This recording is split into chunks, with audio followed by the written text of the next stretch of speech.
देखिए ये गलत समय पे डिसीजन लिया है। चुनाव से पहले इस तरह की जल्दबाजी करने का क्या मकसद है?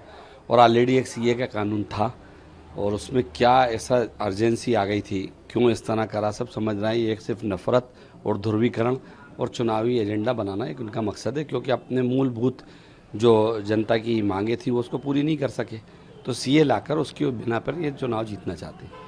लेकिन भारतीय जनता पार्टी के लोगों का कहना है कि ये नागरिकता छीनने वाला कानून नहीं, नागरिकता देने वाला कानून है। हमने कब मना करा? बात तो है, ऑलरेडी पहले भी तो था। पहले भी तो देश के लोग नागरिकता लेते थे जो दूसरे लोगों को दी गई है। कई नागरिकता दी है ना, नागरिकता देने में कोई बुराई नहीं है, लेकिन आपको ऐसे वक्त में क्या एक एक्ट लाके ज़रूरत पड़ गई जिसको आप वो कर रहे हैं? हम लोग इसको देखेंगे और देखने के बाद इसका जिस तरह होगा, सुप्रीम कोर्ट में भी अगर चैलेंज करना होगा तो वहाँ भी करेंगे, और अगर इसके लिए आंदोलन करना पड़ेगा तो वो भी करेंगे। मतलब सड़कों से लेकर कोर्ट तक जहाँ जाना पड़ेगा जाएंगे आप? निश्चित रूप से अगर गलत होगा, क्योंकि एक समाज को टारगेट करने का और संविधान को बर्बाद करने का काम सरकारें करेंगी तो हम लोग उसका विरोध करेंगे। हम तो जब से MIM वजूद में आई है, आज हमारे जो कौमी सदर बैरिस्टर असदुद्दीन ओवैसी साहब हैं, वो सिर्फ जो है संविधान की बुनियाद पे ही बात करते, और वजह उसकी ये है कि हुकूमत का कोई अपना मज़हब नहीं है और हुकूमत चलती है तो उसी जो है संविधान और कानून पे चलती है जो डॉक्टर बाबा साहब अम्बेडकर ने दिया है। बज़ाहिर ये जो CAA का फ़ैसला किया गया है ये हमारे देश के कानून के ख़िलाफ़ है।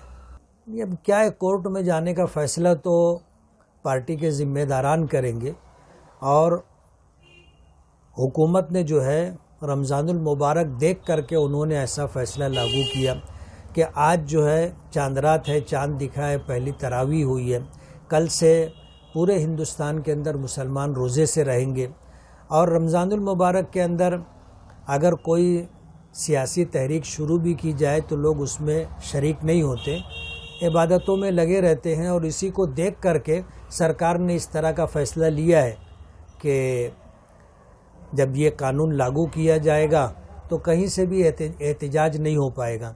मुसलमान भी जो है रमज़ानुल मुबारक में रात की तरावी है, दिन का रोज़ा है, इसी में लगे रहते हैं, सियासी तौर पर किसी प्रोग्राम में शिरकत नहीं करते। बेटा बाजू में चुप करा लोगों को।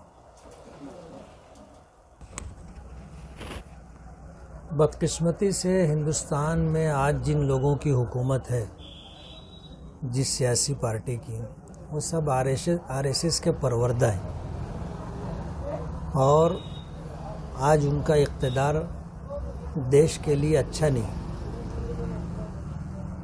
2014 से लेकर के आज तक उन्होंने जो भी फैसले किए वो डॉक्टर बाबा साहब अम्बेडकर के बनाए हुए संविधान और मुल्क में रहने वाली आवाम के हक़ में मुफीद नहीं रहे।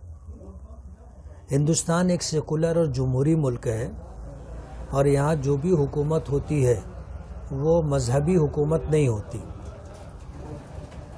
बल्कि हुकूमत का अपना कोई मज़हब नहीं होता। लेकिन 2014 से ये बात तसलसल के साथ देखी जा रही है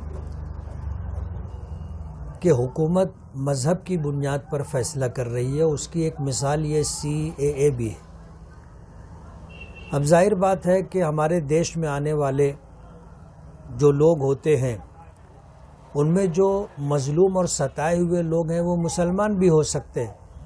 ऐसा ज़रूरी तो नहीं है कि मुसलमान जो है वो सताया नहीं जाता।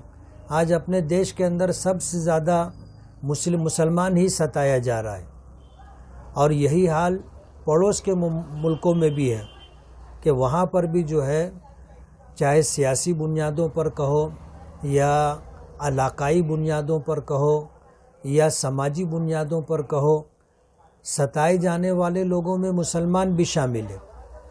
लेकिन हमारी हुकूमत जो है वो मुंह देखा फ़ैसला कर रही है। बोल तो बहुत बड़े बड़े हैं कि सबका साथ, सबका विकास, लेकिन फ़ैसले ऐसे होते हैं जिसमें सबका साथ दूर दूर तक दिखाई नहीं देता। आज सूरत हाल ये है कि CAA के लागू करने का ऐलान कर दिया गया, और उसमें सबसे वाज़ेह तौर पर ये बात है कि अगर कोई मुसलमान आता है तो उसको हिंदुस्तान की शहरियत नहीं दी जाएगी। मुसलमान के अलावा कोई आएगा तो उसको दी जाएगी। तो ये तो मज़हब की बुनियाद पर फैसला हुआ है, तो ये देश के हक़ में अच्छा नहीं है। और डॉक्टर बाबा साहब अम्बेडकर ने इस देश को जो संविधान दिया था, बज़ाहिर उसका उल्लंघन है।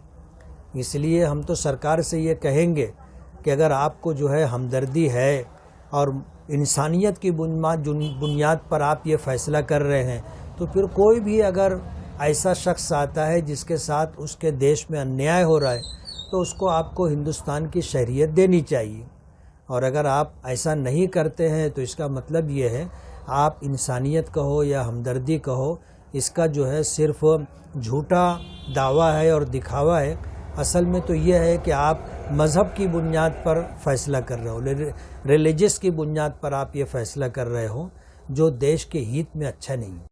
कानून तो 5 साल पहले पास हो गई थी, लेकिन एक रूल्स बनाने में, रेगुलेशन बनाने में 5 साल क्यों लग गया? जो सरकार कहती है प्रधानमंत्री 19 घंटा काम करते हैं, तो 19 घंटा काम करने वाली सरकार 5 साल लग जाता है एक रूल्स बनाने में। पार्लियामेंट की कमेटी जो रूल्स के ऊपर है, उसके मैं कभी सदस्य था, तो 1 साल 6 महीने के अंदर वो रूल्स बना करके पार्लियामेंट डालना पड़ता है। इसका मतलब है इसमें कुछ खामी है कानून में, जिसकी वजह से वो रूल्स में उसको मेकअप नहीं कर सकते, और रूल्स में ऐसा कुछ नहीं बना सकते जो कानून से ऊपर हो सकता है। कानून के दायरे में रह करके रूल्स बनाना पड़ेगा। चुनाव के पहले जिन लोगों को वो वादा किए थे कि हम नागरिकता देंगे, और जिसको पहले वो गाली देते थे कि वो इलीगल माइग्रेंट है, बांग्लादेशी घुसपैठिया है, ये आरएसएस कहती थी, अब चुनाव के वक्त उनके वोट लेने के लिए वो कहे कि तुमको हम नागरिकता देंगे, लेकिन ऐसे वो नागरिकता दे नहीं सकते। इसलिए रूल्स बनाए, रूल्स बना करके वो चुनाव पार कर लेंगे। और एक तरफ कुछ लोगों को कहेंगे हम तुम्हारे नागरिकता को छीन रहे हैं, और कुछ लोगों को कहेंगे हम तुम्हें नागरिकता दे रहे हैं। ये कोई लॉजिक तो ही है बच्चों का कि वो डाल देंगे। कानून के तहत आप इतने आसानी से किसी को नागरिकता ले भी नहीं सकते, किसी को नागरिकता दे भी नहीं सकते। लेकिन सरकार, आसाम में हमने पहले देखा डी वोटर किए थे, जिसके वोट का अधिकार को पहले छीन लिए थे। अभी बंगाल में वो शुरू किए थे आधार कार्ड को वो डीएक्टिवेट करने का। तो ये सरकार तो एक्टिवेट कुछ कर नहीं सकते हैं, वो डीएक्टिवेट करते हैं। बाद में जब वो हंगामा खड़ा हुआ तो भी बोलते नहीं हमारा गलती हो गया। तो अभी वो ये रूल्स को दिखा करके चुनाव पार करना चाहते हैं। इतने जल्दी ना कोई दरखास्त कर पाएंगे, पहले तो रूल्स समझने में लोग लग जाएगा। और ये सरकार हमेशा चाहती है कि कागज़ जमा दो, तो फिर बोलेंगे सबको सब तमाम कागजात तुम जमा दो। जो सबसे पिछड़ा हुआ, सबसे गरीब, दलित, मतुआ, नमशूद्र है, उनको ज़्यादा परेशानी होगी कि उनके पास उतने कागज़ होते नहीं हैं जो सरकार जो कागज़ देखना चाहती है। लेकिन चुनाव के वक्त वो इसलिए किए हैं, मोदी और ममता राजभवन में बैठ के बात हो गया है, दोनों का डायलॉग ठीक हो गया है। ये कहेंगे हम सीए लागू कर रहे हैं, ममता कहेगी हम सीए लागू करने नहीं देंगे। वो सिनेमा जैसा होता है ना, कोई हीरो कहता है कि हम तुम्हें पानी में डुबो के मार देंगे, तो विलन कहता है हम तुम्हें पानी पिला पिला के मार देंगे। लेकिन किल्लत तो पानी का है, लोग परेशान हैं, लेकिन डायलॉगबाजी चलता रहेगा। इस चुनाव में बंगाल में इससे ज़्यादा उनको फ़ायदा मिलने वाला नहीं है, क्योंकि पिछले बार ये दिखा करके वो वोट कर चुके हैं असेंबली में। तो एक ही चीज़ को 2 बार आप नहीं दिखा सकते। Modi government announced implementation of Citizenship Amendment Act. It was the integral part of BJP 2019 manifesto. So it took 5 years to notify the rules. Normally, a government, after passing an act, they frame the rules within 6 months or 1 year. So why it has delay? Whenever festivals come, it comes according to the calendar. And CA question comes after 5 years when election is in the there. So during election, they want to use it to develop binary. Now Mamata will say, I will not allow, Modi will say, I will do it, and there will be dialogue-bazi only. But actually, people are not going to get it. People are now oppressed. People's desire is suppressed.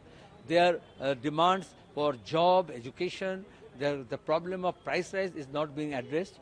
Modi government has failed to evoke the emotive issues. They have played so many things. Now, as a last resort, before the election is declared, they are declaring these rules. But I can tell you, in Bengal, the BJP and Trinamool won't be able to refurbish their image through this. नाफिज किया है और मुख्तलिफ मुस्लिम जो उलमा हैं उनकी तरफ से इस पर रिएक्शन आया है, तो आपका रिएक्शन जानना चाहेंगे किस तरीके से आप? देखिए, मैं इस वक्त सिर्फ चांद का फैसला इस वक्त कर रहा हूं, और इस पे अलग से एक प्रेस कॉन्फ्रेंस होगी और मैं उसमें आऊंगा और जो कुछ मुझे कहना होगा वो उसमें कह लूँगा।